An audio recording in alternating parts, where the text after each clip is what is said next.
One of the ways you can find out about successful people is to ask other people about them. And they've done lots and lots of surveys. For 50 years, they've been asking people around successful people if they could give any ideas or indication of why these people are successful. In fact, we've got some of our most useful information from this in terms of self-actualizing people in the research done by psychologist Abraham Maslow. One of the things that I found when I began studying successful people in my early 20s was that in the course of talking about them, people would always say, well, he or she is very well organized. He or she seems to get an awful lot done. This person is very efficient. This person is always working from a list. Whenever you talk about successful people, you find that they are very good time managers. And then suddenly it hits you, how can a person be successful if they can't manage their time? Because if you can't manage your time, you can't manage your life. And if you can't manage your life, you can't manage anything else. So I began to study time management, and I've studied time management now for 15 years. I spent thousands and thousands of dollars on the subject. I've got libraries of books. I've been to countless courses. I've listened to all the audio cassettes. I've bought and used every time planner that's ever been made with regard to time management. And I found that there is a core element in time management, and it is the element of priorities. And that's what we're going to talk about in the next few minutes. Let me point out something, though. Each of us can be likened to a factory. And let's say this is you, and this is your factory. Have you ever seen a long factory that has a production line? In one end comes raw materials, and out of the other end comes the product or service. You see this with appliances and automobiles and steel and so on. And inside the factory, they have a setup. And this is the production setup. And this production setup determines largely what comes out. If a factory wants to produce a different product, what they have to do is they have to retool or change the production setup. Now, with you, and this is your factory, we'll call this you, Inc. Major factory. It's taken you all the years of your life to set up and get this factory going. And what this factory produces is life. This factory produces your health, your happiness, your well-being, your bank account, your car. It produces your family relationships, your position in your field, your level of esteem and acceptance and respect and so on. This is what is coming out of your factory of life. Now, what's the raw material? What is it that all this is made out of? The raw material is time. And this is the most important thing to understand, is that a person who is doing better than you is not a person who is smarter than you. A person who is making more money or having a more successful life is not a person who is better than you. Nobody's better than anybody else. The only thing different is this, is their production process is different. They're using their raw material differently, and they're producing a different product. Now, the point that I'm trying to make is this, is if you're not happy with what's coming out of your factory and you own the factory, then decide to change what's coming out of the factory. The raw material stays the same, time, you have 24 fresh hours every single day. Go back into the factory and make the changes necessary to move things around, to reorganize them so that what comes out of your factory of life is more consistent with what you want. Not happy with your bank account or with your paycheck? Then go into the factory and change what's coming out. Change the way you use your time to produce the element of your life. This is very, very important. Once you understand this, suddenly everything opens up. And the key to changing this is to reorganize your priorities. Now, you'll hear me talk on a regular basis about 5 or 6 or 7 of the key R's that are affecting American business and life today. First R is reorganization, where you reorganize people and resources in a factory to get greater outputs relative to inputs. And the second R is restructuring, where you restructure the company, and then reinventing, where you take it down and build it back up again, and then re-engineering, where you analyze the process of performance and you change the order of the equipment and so on. Then you have re-evaluating and refocusing and regaining control. But all of them are built around one thing, is changing priorities. We change priorities by changing what we do first, what we do second, what we do third. All of life is a matter of choosing your order of priorities, and everything that comes out of your factory is a result of how good you are at choosing those priorities. Now here's a couple of basic rules. The ability to set priorities is the key to success. It's the key. If ever you wonder why things aren't going as well as you want in life, you must re-examine your priorities and change the order and the things that you do things, and way that you do things. Now, here are 3 key points, and these are paradigm shifters. These are ways or things that have happened to blow my mind open on this subject. First is this, is doing one thing means not doing everything else. Doing one thing means not doing, doing one thing means not doing everything else. One of the things people don't realize is that they take on assignments and they take on responsibilities and they get into certain activities and they start off on them, and they don't realize that if they decide to do this, it means that they are not deciding to do everything else that they could be doing at the time. And in most cases, the other things that they are deciding not to do are more important than the thing that they are deciding to do. This means, and it's the critical word here in setting priorities is this, is stop and think. Before you commit to an activity that consumes time, stop and think, that is this the activity that it is most important and most valuable for you to do. Now here's the second point, and it's also a major thought, at least it was for me. Every action involves a choice between what is more important and what is less important. It involves a choice between what is more versus what is less important. This means that if you decide to call on customer A, you are saying that it's more important to call on customer A than customer B.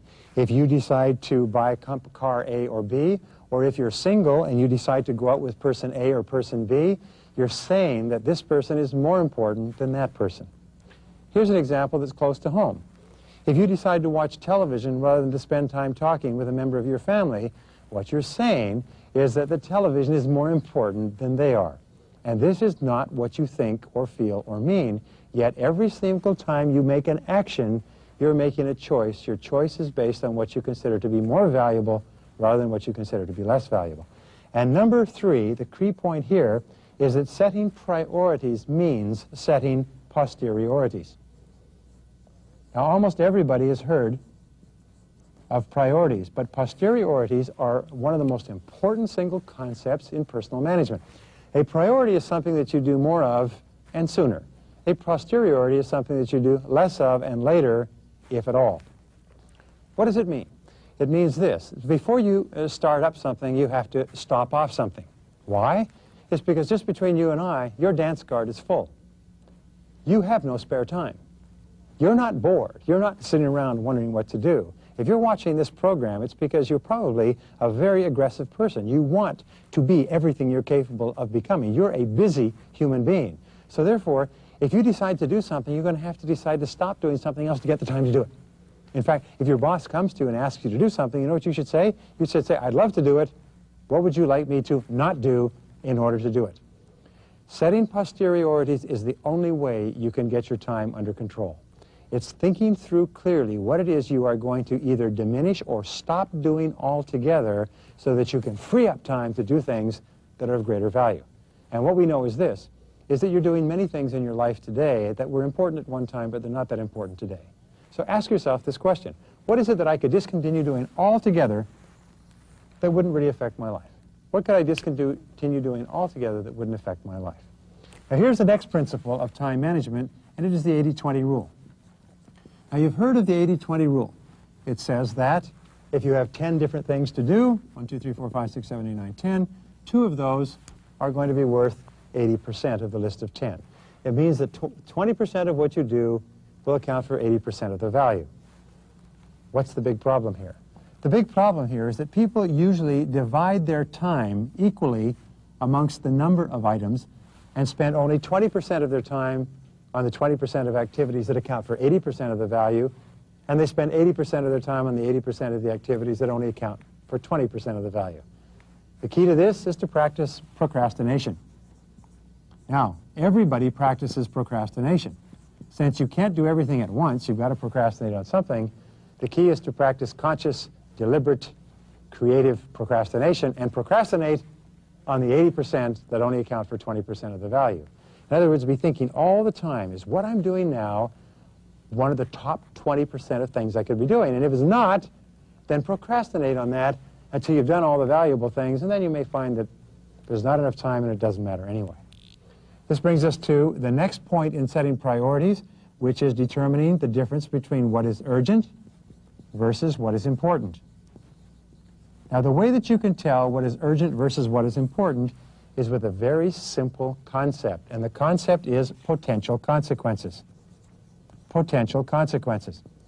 Something is important if it has very high, serious potential consequences, for better or for worse. For example, if you're walking across the street and a car comes racing towards you at 60 miles an hour, getting out of the way is important, because the consequences of not getting out of the way are very serious. On the other hand, if you go out for a coffee break or lunch, in fact, if you have a coffee break twice a day and you work for 40 years and you have thousands of coffee breaks and you become the finest coffee breaker in the history of the world, it will have absolutely zero consequences on your life. So coffee breaks and things like that are not important because they have no consequences. When you take a look at the urgent versus important, you get the quadrant that was developed by Stephen Covey and Roger Merrill that says that all time can be divided into 4 quadrants. There are things that are important, and there are things that are not important. So you can take everything you do and divide it up into one of these 4. There are things that are urgent, and then there are things that are not urgent. Well, if you take these 4 quadrants, then you have 4. You have 1, things that are urgent and important. You have 2, things that are important but not urgent. You have 3, you have things that are urgent but not important. And then you have things that are neither urgent nor important. Well, what do most people do?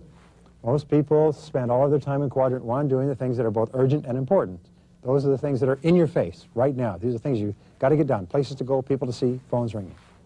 If we get everything done, what we do is we give ourselves a little bit of a break and we do things that are urgent. There's people phoning, walking into the room and so on, letters, telephone calls, but they're not important.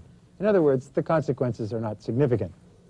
If we get all that done, then we go to quadrant number 4, and quadrant number 4 are things that are neither urgent nor important, and this is where we have a good time at work, get very little bit done, but what the heck, and we delude ourselves into thinking we're working. The key to high performance is to spend more time in quadrant 2. Quadrant 2 are the things that are important, but not urgent. If you do them, they have long-term potential consequences for your life. Reading a book, taking a course, making an extra call, upgrading your skills, watching this show, applying these ideas, listening to tapes in your car, all of these things can have enormous potential consequences.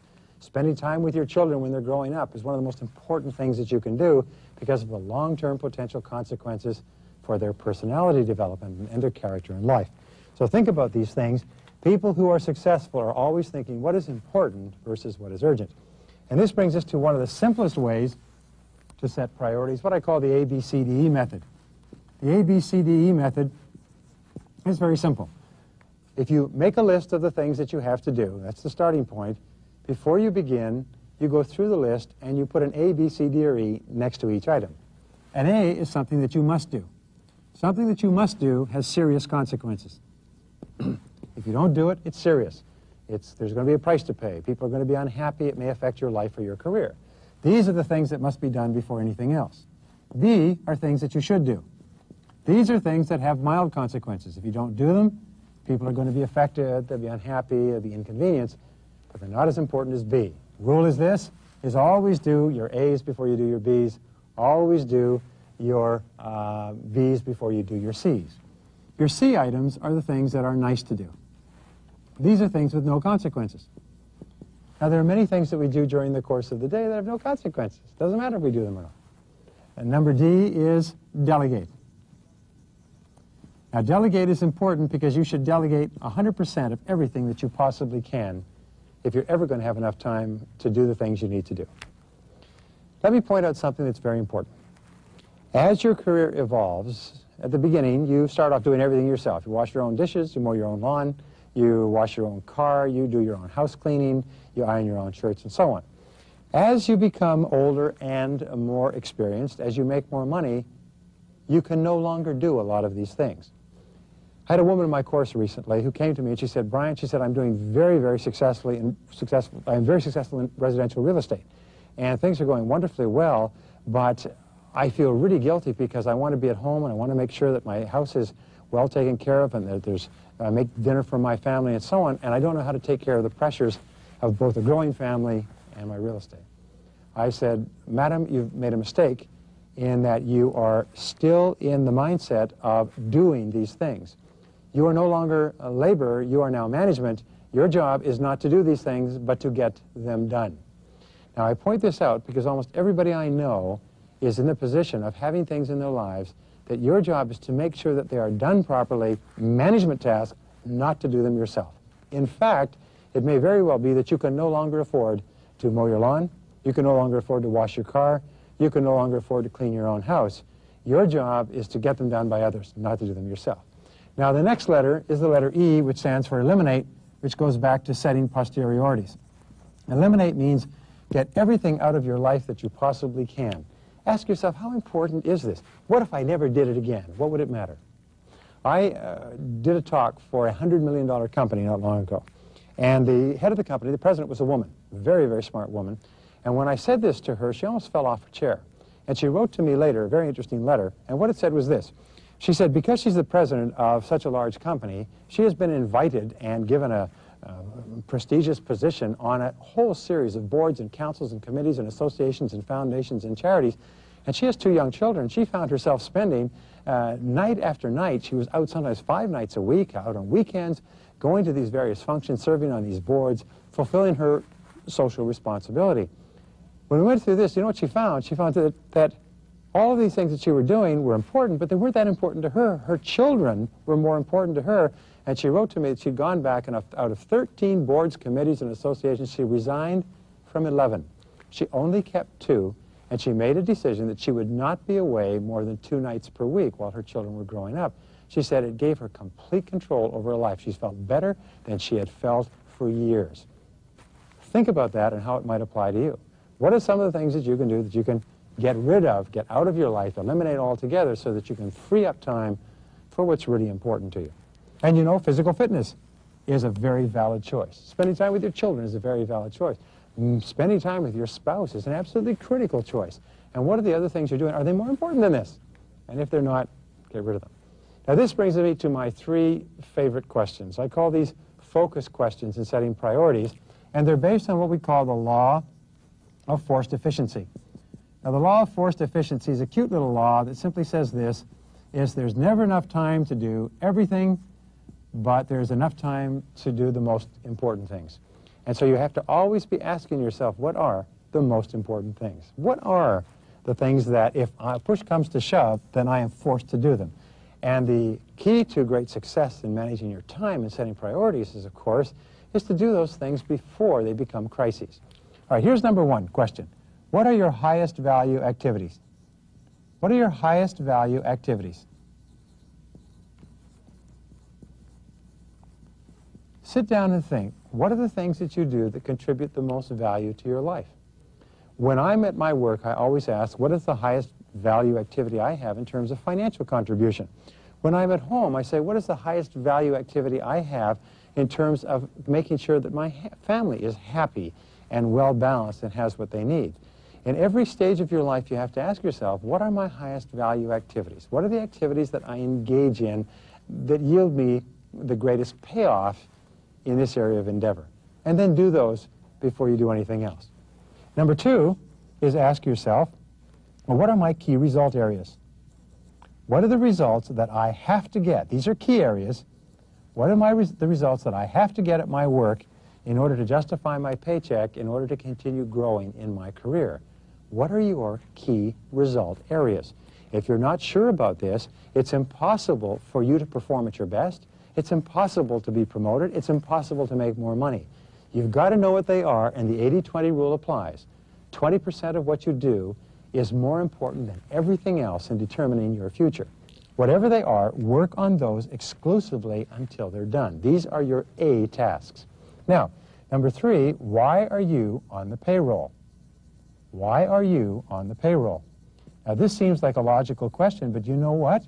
Most people, including senior executives, are not sure of the answer. Why are you on the payroll? If your child were to come to you and say, Mommy, Daddy, why do they pay you money down there?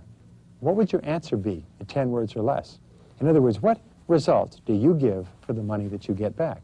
And if you're not sure about this, by the way, here's one of the best techniques I've ever learned. Go to your boss with a list of everything that you think you've been hired to do.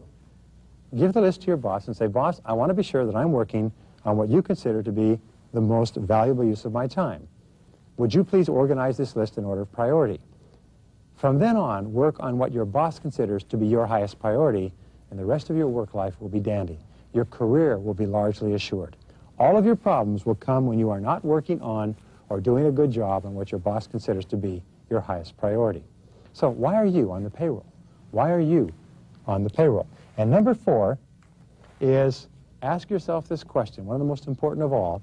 What is the one thing, what one thing can you and only you do that if done well will make a real difference? What one thing can you and only you do that if done well will make a real difference? You see, there's only one answer to this question. At any given time, when you think about it, there's only one answer to this question. When you say, what can I and only I do that if done well will make a real difference, you'll find that at every hour, every day, every week, even in the course of your job, there's one thing that only you can do. If you don't do it, nobody else can do it. Your unique skills, your position, your background, your past, your authority enables you to do it just right. And if you do it, it'll make a real difference in your job. It'll make a real difference in your career. It may make a real difference in your life. At home with your family, it's the same thing. What can I and only I do that if done well will make a real difference? And then almost always the answer to that is you can spend more time with the important people in your life. Well, we know that the most successful men and women in America are those who answer all of these questions. They're intensely result-oriented. They're always asking themselves, what results are expected of me? What am I supposed to accomplish? What do I get paid for? What results of all the results that I can accomplish are going to pay the very most or be the very most helpful for me to get? In fact, you could make an equal sign. You could say my rewards equal my results. And if you want to increase your rewards, you increase your results. So let me give you the last question in time management, the most important of all. It is the organizing question that will change your life. And the question is this, let me draw a line over here so we use this whole board, is always be asking every hour of every day, what is the most valuable use of my time right now? What is the most valuable use of my time right now? The most valuable use of my time right now. This is the most important single question in time management. In study after study, starting with Andrew Carnegie back in the last century, up into this century, what we have found is that the ability to concentrate single-mindedly on one thing, the most important thing, and to stay with it till it's done, is the key to great success. Is that no great success is possible without single-minded concentration. And single-minded concentration is not possible without the ability to concentrate. Concentration is the most important discipline for you to learn and for you to teach. But I can promise you this, is that if you make a habit of practicing single-minded concentration on the one thing, the thing that makes a real difference, the most valuable use of your time, and you stay on that every minute of every day, you'll achieve more in the next few weeks and months and years than most people accomplish in a lifetime.